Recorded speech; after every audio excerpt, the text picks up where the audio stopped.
What a strange time this is. We are in a time of violence and violent threat because of a president who could not admit his election defeat, and because of millions of people willing to believe his big lie. Yet, we are on the brink of transferring power to new leaders, including the first woman as vice president, a woman of color too, in just 3 days. We are in a time of record levels of death from a pandemic, yet we are witnessing the arrival of life-saving vaccines. We have watched egregious violence against people of color while white supremacists were allowed to attack and overrun our nation's capital, yet tomorrow remains a national holiday in honor of the Reverend Dr. Martin Luther King Jr. I probably feel as motivated to march for racial justice as ever in my life, yet I won't be in the streets tomorrow for Denver's virtual parade. If Dr. King were still alive and well, he would now be 92 years old. Imagine what he would think of the scene today. Actually, I'm not sure he would be so surprised by the mob that stormed the Capitol, because he would recognize them from the Bull Connors and angry Klansmen of his day. He would see the extent of white supremacist backlash at our nation during the 4 years after our first black president, and he would recognize it from the backlash that followed progress in his own day. While he would surely speak out with courage against the obvious white supremacists of today, from the Proud Boys to the so-called militias, he would not let white liberals off the hook, as he did not when he lived. From the jail in Birmingham in 1963, he wrote that he had been gravely disappointed by the white moderate, slow to act and more devoted to order than to justice, possibly a greater stumbling block to freedom than the Ku Klux Klanner. Shallow understanding from people of goodwill is more frustrating than absolute misunderstanding from people of ill will, he wrote. While Dr. King would likely still uphold the ideals of nonviolence and beloved community, he would not be passive and would not mince words about the evils of racism, of militarism, and of poverty and economic inequality in a capitalist economy. It is not hard to imagine that he would sound radical today, because when he lived, he was more radical than we typically remember today. We cannot and should not put words in his mouth that he did not say, but neither should we remember only his more comfortable words, leaving him in the past as a revered but toothless icon. In a congregation where we aspire to overcome the evils of racism, inequity, violence, and injustice, it makes sense that we would wonder what Dr. King might have to say to us today. Our service today is being offered by the Faith in Action Council, or FIAC, at First Unitarian, comprised of Elizabeth K. Marchetti, David Alley, Ellen Cahill, Peggy Ulrich Nims, and me. We want you to know that we still have Faith in Action projects, even during the pandemic, although functioning remotely has had a big impact on some of those projects.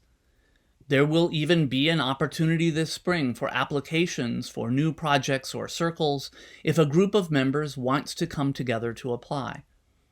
We know it is difficult right now, but we want to be ready to jump into a new level of action when we are able to be together in person again. We still have an active racial justice project, and our Family Promise and Women's Homelessness projects are finding alternative ways to assist people experiencing homelessness at a time that homelessness is more widespread and perilous than ever. Our immigration project is not currently active as a committee, but we are still providing sanctuary in our building under a new agreement in spite of all circumstances. We still hear of interest among members around climate change, gun violence, and mental health or other issues. And I would also note that First Unitarian continues to support excellent community organizations through our twice-a-month Giving in Action plate collections. I'm inspired that even during a pandemic, this community remains committed to social justice. But I still wonder, this weekend especially, what Dr. King might think about our efforts at putting faith into action. Perhaps our longest-standing social action projects have been in response to homelessness, a concern Dr. King would surely share. Dr. King's own faith was decidedly Christian, and in a 1956 sermon based on the parable of the Good Samaritan, he emphasized that our own neighbor is anyone who lies in need at life's roadside. In his 1967 Three Evils speech in Atlanta, he identified poverty as one of three evils along with racism and war. Some 40 million of our brothers and sisters are poverty-stricken, he said, and so often we allow them to become invisible. He questioned not whether we had the means to overcome poverty, but whether we had the will. He certainly had the will. In the last months of his life, he was planning for the Poor People's Campaign to call attention to economic inequality and call for rights of housing, health care, and employment for people of all races. He was assassinated defending workers in a sanitation strike in Memphis. In various forms, he spoke many times against the evils of poverty, materialism, capitalism, and inequality. While he would likely applaud our diligent efforts to respond to the needs of our unhoused neighbors, I imagine he would call us to a more radical critique and challenge to the economic system that produces such inequality and homelessness in the first place. Dr. King did not often address issues of immigration directly, but in naming the evil of poverty, he recognized that it afflicted Mexican Americans and other immigrant groups. From the Birmingham jail, he wrote that some laws are unjust laws, and I suspect he would find many of our nation's immigration laws and policies to be unjust. I imagine he would uphold our offering of sanctuary while calling again for larger, more systemic change. In racial justice, well, he had plenty to say, and still would. We have work to do at every level, systemic, community-wide, and personal. And passive goodwill is not enough. There are aspects of racial progress since the 1960s, but look where we are today with economic inequality among racial groups, police violence, white supremacist violence, de facto segregation, and the explosion of mass incarceration since Dr. King's time. We have never repaired the harms of slavery, and in fact, there are only now serious efforts to complete the abolition of slavery from the Constitution, which still allows actual slavery as a punishment for crime, according to the 13th Amendment. In keeping with our congregational covenant, the work of anti-racism and of dismantling white supremacy is not just for our Racial Justice Project members, but for all of us. The work is not easy, but it is worth doing, requiring patient diligence along with what Dr. King called the fierce urgency of now, and requiring firmness and action along with kindness and grace. Let us stay on this path.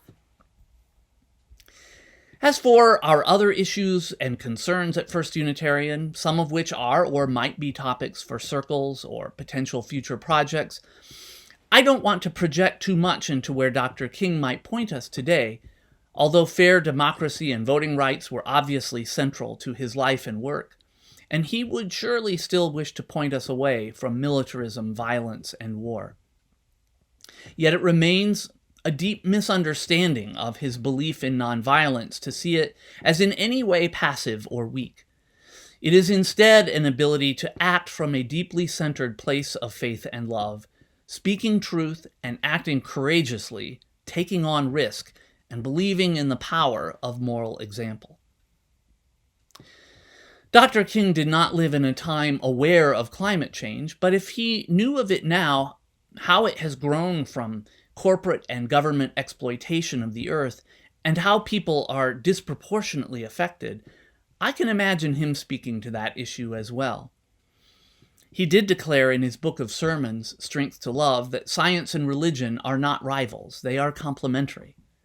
And in speaking out against the Vietnam War in 1967, he was aware of war's harm to the earth, declaring that the Vietnamese watch as we poison their water, as we kill 1 million acres of their crops, They must weep as the bulldozers roar through their areas preparing to destroy the precious trees. Now, I won't even speculate on how Dr. King would respond to madness such as QAnon, or what he would say specifically about the pandemic, although he upheld healthcare rights and would be aware of the racially unequal impacts of COVID-19. It is not easy to describe how his perspectives might have evolved around issues of gender and LGBTQ+ issues. It amazes me to realize that he was only 26 years old when he organized the Montgomery bus boycott, pointing to what is possible for youth and young adults today. He was advised during that time, especially around nonviolence, by Bayard Rustin, an activist who was gay.